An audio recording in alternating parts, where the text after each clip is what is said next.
রবিবার নবম দশম শ্রেণীতে শিক্ষক নিয়োগের পরীক্ষার্থীর সংখ্যা অন্তত 3,19,000।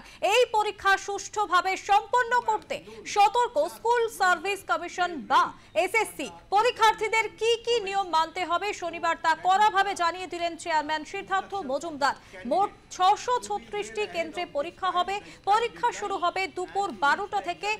তার আগে সকাল 10টা থেকে 10:30টার মধ্যে প্রশ্নপত্র পৌঁছে যাবে পরীক্ষা কেন্দ্রে। প্রশ্নপত্র বিতরণ শুরু হবে সকাল 11:45 থেকে। তখন শুধুমাত্র নিজের নামটুকুই লিখতে পারবেন পরীক্ষার্থীরা। উত্তর লেখা শুরু করা যাবে দুপুর 12টা থেকে। পরীক্ষা কেন্দ্রে প্রবেশের শেষ সময় সকাল 11:45। আর যে ঘরে পরীক্ষা হবে সেখানে প্রবেশের শেষ সময় বেলা 12টা। শুক্রবারই 35,000-এর বেশি শূন্য পদে নিয়োগে পরীক্ষার বিজ্ঞপ্তি জারি করে পশ্চিমবঙ্গ স্কুল সার্ভিস কমিশন।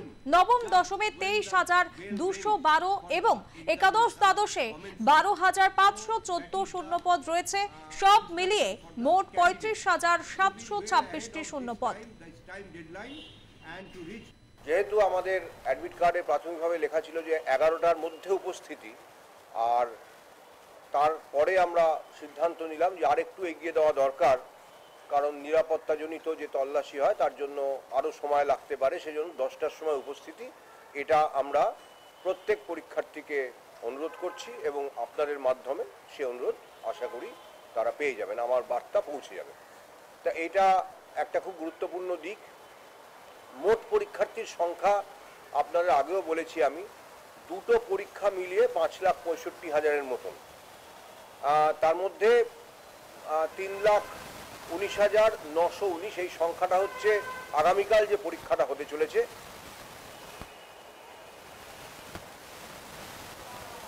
এটা আগামীকাল যে পরীক্ষাটা হতে চলেছে, আর যেটা 14 তারিখ হতে চলেছে অর্থাৎ 11-12 একাদশ দ্বাদশ শ্রেণীর জন্য, সেটাতে 2,46,500 মতন, 2,46,000 কিছুটা বেশি, অর্থাৎ দুটো মিলিয়ে মানে 5,65,000-এর বেশি, প্রায় 66,000-ই হয়ে যাচ্ছে। এটা গেল পরীক্ষার্থীর সংখ্যা। কালকে মোট যে পরীক্ষা কেন্দ্র আছে সেটা 636টি কেন্দ্র, এটা আমি আগেও বলেছি, এবং 14 তারিখে 478টি কেন্দ্র। মানে প্রত্যেকে যেটা নিয়ে যেতে পারবেন সেটা হচ্ছে একটি স্বচ্ছ পেন। যদিও আমরা প্রত্যেক পরীক্ষার্থীর জন্য পেনের বন্দোবস্ত রেখেছি, এমন নয় যে তার পেনটা যদি অনুপযুক্ত হয় তাহলে তিনি পরীক্ষা দিতে পারবেন না। প্রত্যেক পরীক্ষার্থীর জন্য আমরা পেনের বন্দোবস্ত আমাদের পরীক্ষা কেন্দ্রগুলিতে থাকবে, অর্থাৎ একটি পরীক্ষা কেন্দ্রে যদি মোট 500 পরীক্ষার্থী থাকেন, 500টি পেন সেখানে পাঠানো আছে। সেদিক থেকে পরীক্ষার্থীর অসুবিধার কোনো কারণ ঘটবে না। তাকে অবশ্যই তার অ্যাডমিট কার্ডটি নিয়ে যেতে হবে। অ্যাডমিট কার্ড ছাড়া পরীক্ষা কেন্দ্রে প্রবেশ একেবারেই অনুমতিযোগ্য নয়। আর অ্যাডমিট কার্ডে বারকোড স্ক্যানার আছে, অর্থাৎ অ্যাডমিট কার্ডটি মানে আমরা আমাদের ওয়েবসাইট থেকে ডাউনলোড করা কিনা সেটাও খুব সহজে বোঝা যাবে। অ্যাডমিট কার্ডে বারকোড স্ক্যানার থাকবে, তাতে কি থাকবে সেটা আমি আলোচনা করছি না। এবং এই যে মোবাইল ফোন ছাড়া অন্যান্য কোনো কিছু, ঘড়ি, কোনো রকমের ঘড়ি, জলের বোতল, স্বচ্ছ একদম জলের বোতল হতে পারে, কিন্তু তাছাড়া অন্য কোনো কিছু কাগজপত্র, তার শুধু নিজের ফটো আইডি কার্ড ছাড়া কোনো কিছু সে নিয়ে যেতে পারবে না।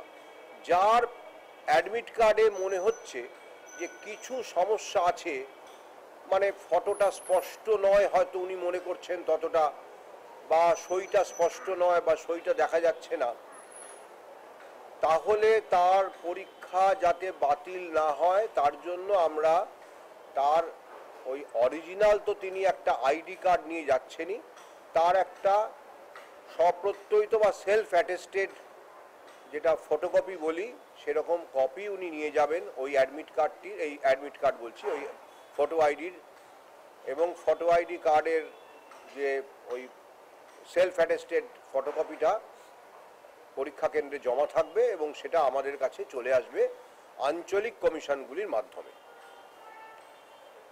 তাকেও আমরা পরীক্ষা থেকে বাতিল করছি না। যদি কোনো কারণে অ্যাডমিট কার্ডে ফটো সিগনেচারে কিছু বিভ্রাট থেকে যায়, অর্থাৎ সই অস্পষ্ট, ছবি মনে হচ্ছে তার অস্পষ্ট, তিনি হয়তো দ্বিধার মধ্যে সংশয়ের মধ্যে আছেন, এই ব্যবস্থাটা থাকছে। কিন্তু অ্যাডমিট কার্ড থাকতে হবে। অ্যাডমিট কার্ডটি সত্যি কি না সেটা বারকোড স্ক্যানার দিয়ে সহজেই ধরা যাবে। সুতরাং পরীক্ষার্থীর আইডেন্টিটি সম্পর্কে আমাদের ওটা আশ্বস্ত করছে। দীর্ঘ প্রায় 9 বছর পর রবিবার নবম দশম শ্রেণীতে শিক্ষক নিয়োগের পরীক্ষা শুরু হচ্ছে কাল থেকে। পরীক্ষার্থীর সংখ্যা অন্তত 3,19,000। এই পরীক্ষা সুষ্ঠুভাবে সম্পন্ন করতে সতর্ক স্কুল সার্ভিস কমিশন বা এসএসসি। পরীক্ষার্থীদের কি কি নিয়ম মানতে হবে শনিবার তা কড়াভাবে জানিয়ে দিলেন চেয়ারম্যান সিদ্ধার্থ মজুমদার। মোট 636টি কেন্দ্রে এই পরীক্ষা হবে বলে জানা যাচ্ছে। আগামীকাল রবিবার নবম দশম শিক্ষক নিয়োগে পরীক্ষা এসএসসি। পরীক্ষা শুরু হবে দুপুর 12টা থেকে। তার আগে সকাল 10টা থেকে 10:30টার মধ্যে প্রশ্নপত্র পৌঁছে যাবে পরীক্ষা কেন্দ্রে।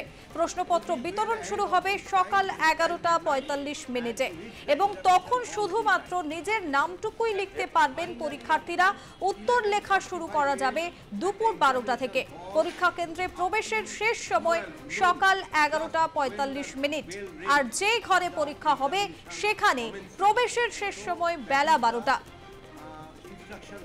শুক্রবারই 35,000-এর বেশি শূন্য পদ রয়েছে এবং নবম দশমে গতকাল আগামীকাল রবিবার এসএসসির পরীক্ষা রয়েছে। নবম দশমে শিক্ষক নিয়োগের পরীক্ষা আপনাদেরকে আরো একবার জানিয়ে রাখি, রবিবার এসএসসির নবম দশমের নিয়োগ পরীক্ষা বেলা 11টায় নয়, বেলা 11টার পর।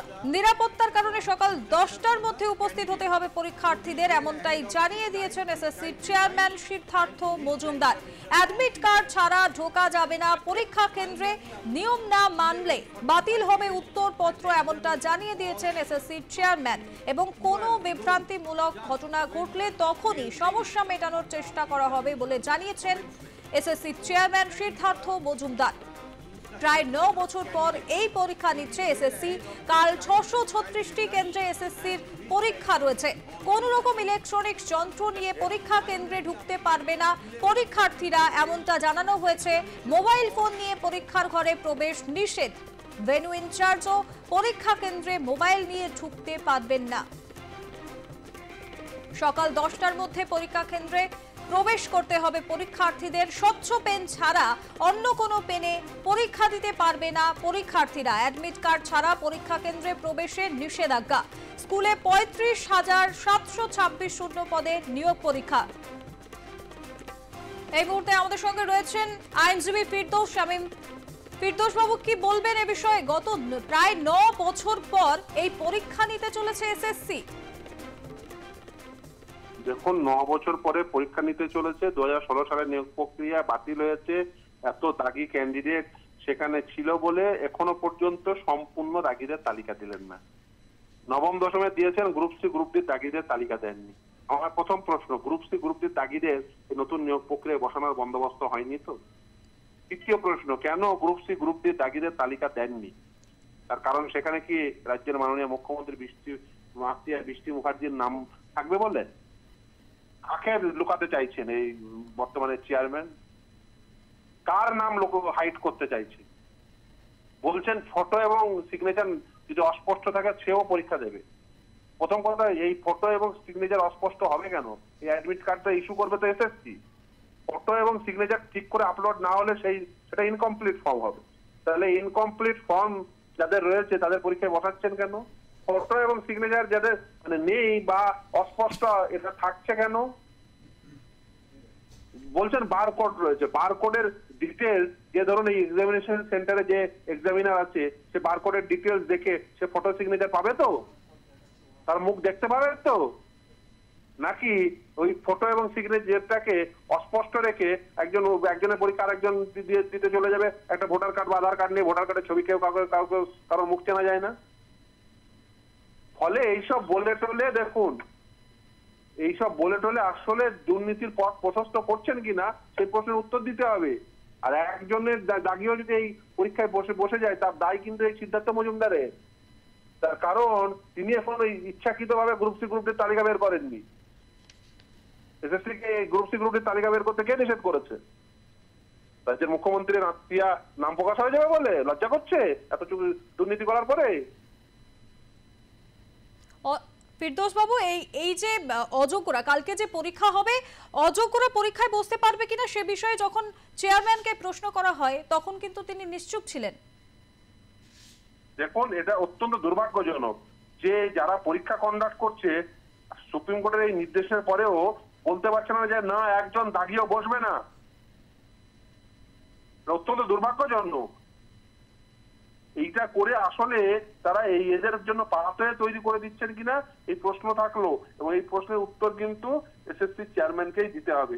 তাই যতই চেষ্টা করুন নিশ্চুপ থাকবো, আদালতে নিশ্চুপ থাকতে পারবেন না। আমরা এই পুরো বিষয়টির উপর নজর রাখছি। নিশ্চিতভাবেই আমরা দেখবো যে এই অযোগ্যরা কেউ পরীক্ষায় বসেছেন কিনা। বেশ, অনেক ধন্যবাদ আমাদের সঙ্গে সময় দেওয়ার জন্য। আমাদের সঙ্গে ছিলেন আইনজীবী ফিরদৌস শামীম। এবং যেমনটা জানা যাচ্ছে যে গতকাল নবম দশমে যে শিক্ষক নিয়োগের পরীক্ষা রয়েছে এসএসসির তরফে, এসএসসির চেয়ারম্যান একটি সাংবাদিক সম্মেলন করেন এবং সেখানে যখন তাকে প্রশ্ন করা হয় অযোগ্যরা চাকরির পরীক্ষাতে বসবেন কিনা সে বিষয়ে তিনি নিশ্চুপ ছিলেন। এবং প্রায় দীর্ঘ 9 বছর পর এই পরীক্ষা হতে চলেছে এবং একাধিক নিয়ম জারি করা হয়েছে পরীক্ষার্থীদের ক্ষেত্রে।